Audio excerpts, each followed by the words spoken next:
Hi, I'm Martin Kelly, and today I'm pleased to have with me Nancy Bieber, who's the author of a article in the September Friends Journal, A Love Letter to My Meeting. Welcome, Nancy.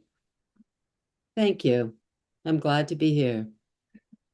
Let me just read your bio here so folks can know who you are a little bit. Nancy L. Bieber, member of Lancaster, PA Meeting, is a spiritual director, teacher, and retreat leader. She is the author of Decision Making and Spiritual Discernment, The Sacred Art of Finding Your Way, and also Fiona's story, a true story of love, grief, and faith. Um, so your article, a very sweet one, a love letter to your meeting. Tell us about discovering your meeting. You talk about it a little in the article, and I really love the story of your first time at meeting. Well, I knew I was looking for some place because I had grown up in a church family, um, an Anabaptist family, the Church of the Brethren, long tradition there.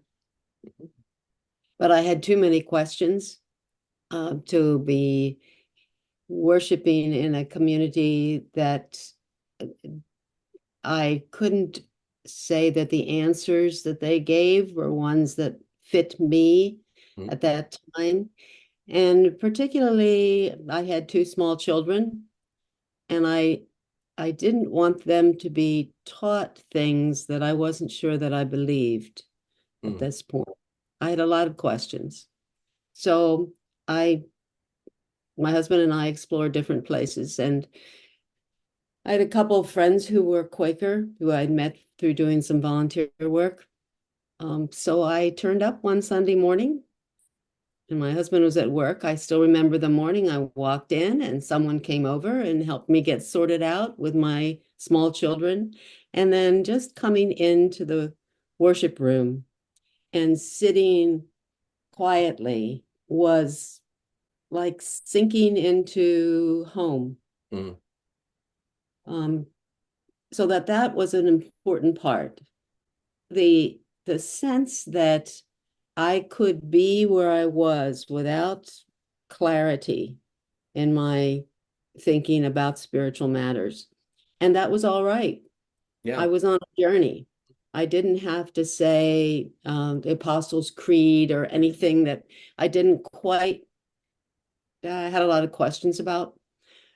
So that felt like really a place of, well, of homecoming for me. how old were you? In your 20s or Yeah.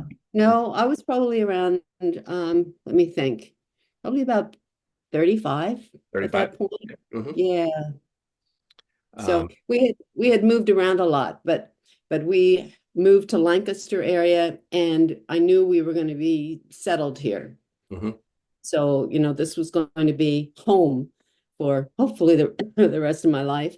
And so the decisions I made then around church community Mhm. were pretty important. One of the things that I grew up with is a smaller church community, not a big one where you don't know everybody. Mhm. And it had been so that having a Quaker meeting where it was of a size where I could get to know people and know everyone, and you didn't come and worship and say hi to strangers. Right. That was very meaningful to me too. The other thing that I really knew I wanted was the kind of experience for my children where they would be addressing spiritual matters seriously, where they couldn't avoid, they couldn't be superficial Okay. about it. Yeah. And if you're going to grow up Quaker, um, you can't be just go through the motions. You Mhm. make a decision. So you just came again the next week and the week after that and the week after that, and you're still going. And I'm still there or here. So how has that process gone over the years? What are some highs and lows? I mean, I love some of the stories. We can get to it. The carpet controversy. I want to know what the carpet controversy is. What you got to? Well, it's basically, should we put carpet in our welcoming, in our gathering room, the room that Okay. you enter when you come in, or in our worship room? So I must say we don't have carpet at this moment, but it was a matter of discussion, and it was this that was years ago. But Sure. I'm addressing people, of course, um, as though the meeting I am addressing is one of the last 40 years, which is about how long I've been there. So, and some of the people remember the carpet controversy. Many people don't know what I would be talking about because they came in after that. Yeah. So the highs and the lows is what you asked. Mhm. I think when there has been um, conflict in the meeting, I wouldn't say that's a low, but that's a more painful time. And being able to take our time with listening to each other and recognizing that usually there aren't deadlines. We may impose them, but usually we just have to take our time with it. And I mentioned in the article the building project, which happened when I was clerk. And it took a while for us to come together on that. Um, but then that turns into one of the blessed times too, because we did come together. And one of my favorite memories is the one I cited in the article that we were going to build Mhm. a large community room, and we had a kind of a groundbreaking ritual, and everyone who was there on that Sunday morning formed a circle around the area Mhm. that of our property where we were going to expand. And then we had about a half a dozen people who were members when our building, when the Lancaster meeting began, Oh. and they did some shoveling. And then we had the children of the meeting do some shoveling. I mean, we had like 6 or 8 shovels available there. Mhm. So we had different stages. And then anybody who wanted to could put their, could hold a shovel and do a little shoveling. So it was coming together, and that was a joyful time. It seems like kind of a ritual. Friends don't do rituals, but this is one, and I'm sure people remember the moment they held the shovel, and they'll come back and they'll see this space and they'll see that. Hmm. Yeah. It's very sweet. Yeah. I think if I think of recent times, um, one of the hard things that we faced recently was um, what rules were we going to have around wearing masks Hmm. I'm sure. after the um, pandemic had sort of quieted down a little bit, and yet some people were still very concerned. And we really had a hard time deciding whether whether we were going to require everyone to wear masks or recommend, Hmm. and we were stuck. One of the things that I have felt with my meeting is that I sometimes there's some hard things that I just feel they're mine to take on, and guiding that process.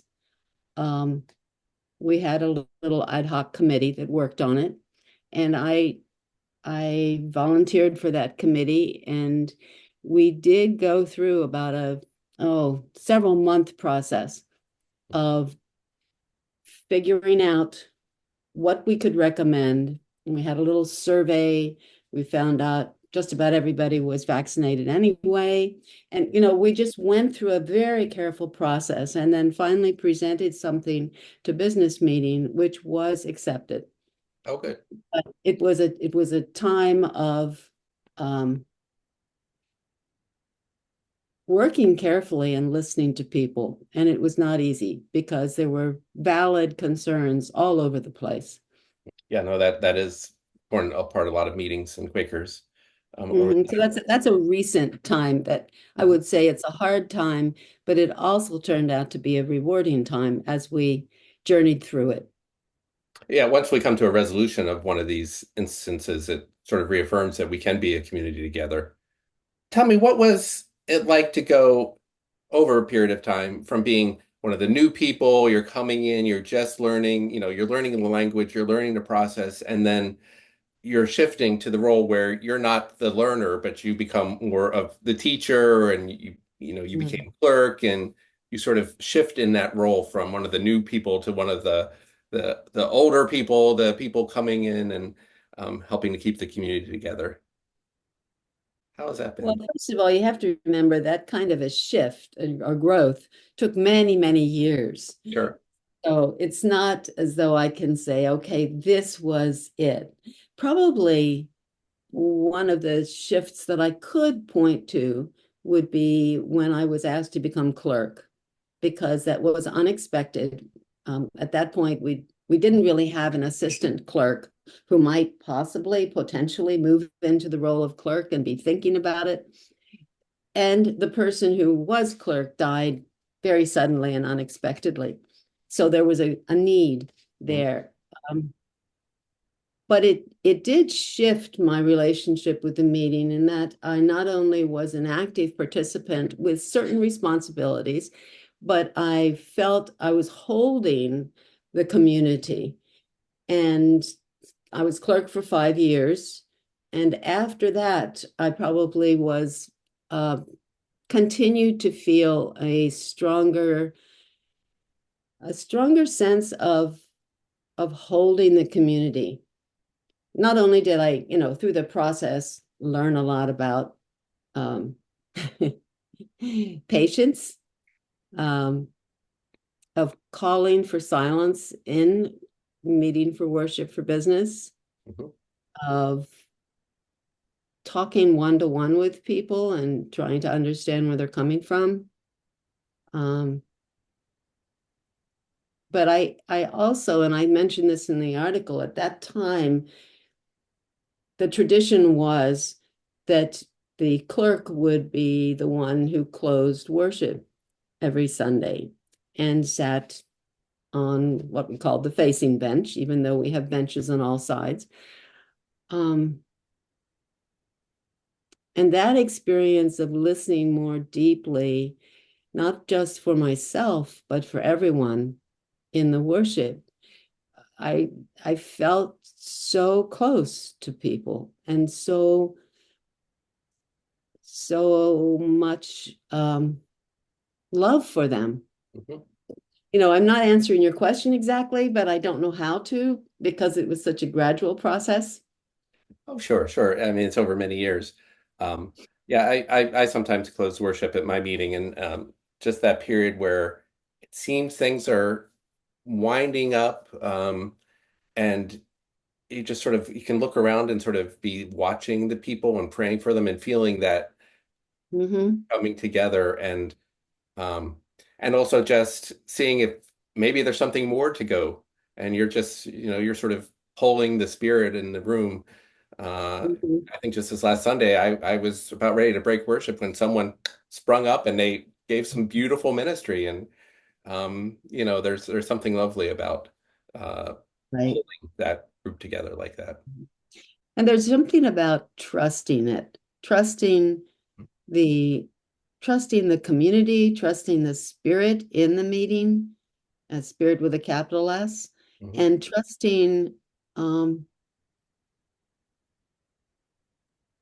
trusting that if something isn't spoken and someone was ready to speak it, it will still be alive in them if it's to come back. So trusting the whole process that we have for worship and then for closing worship. I like that at the end of the article you had 4 tips for friends to have a more loving relationship here. It feels like we're Cosmo magazine or something. Here's 4 tips for a healthy relationship with your meetings. Um, I'll just read them here.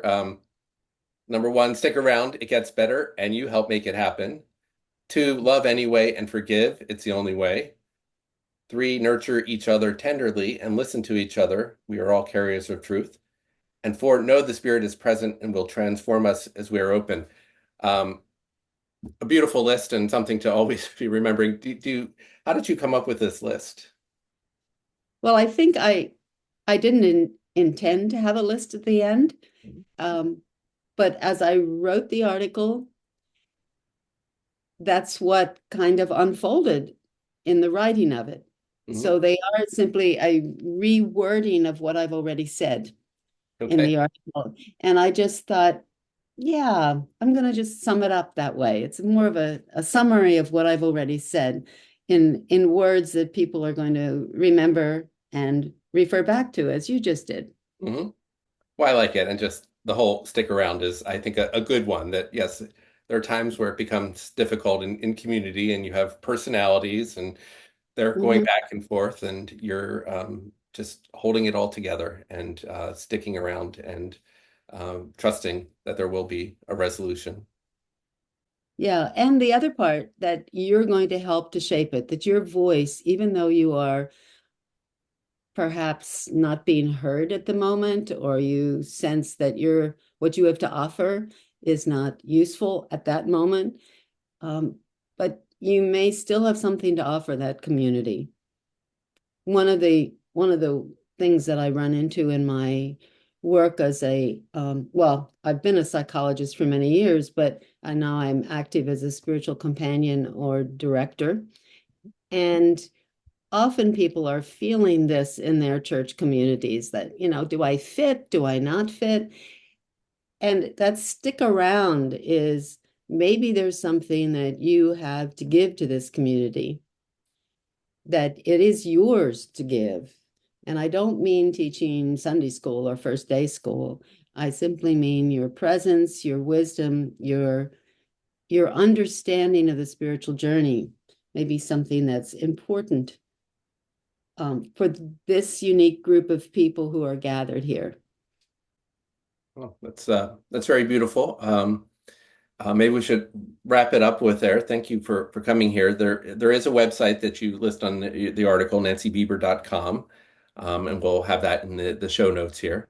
So Okay. people can reach One out. other thing I'd want to add is that I do a blog, a spiritual reflection blog, and people can sign up for it to receive it. It's only once a month, but I've been doing it for some years, called Garden of the Spirit, and my website's the access point for that. Oh, great. So yeah, should sign up for that. I think I should sign up for that. I'm not sure if I am. So thank you, Nancy, for that reminder. And thank you for coming on the YouTube here with us and sharing more of your story. And hope to hear more from you soon. Thank you. It's good to talk to you after our emails back and forth. I'm glad to actually see See, you. we are. Yes, great. All right. Thanks, Mhm. Nancy. Bye bye. Okay.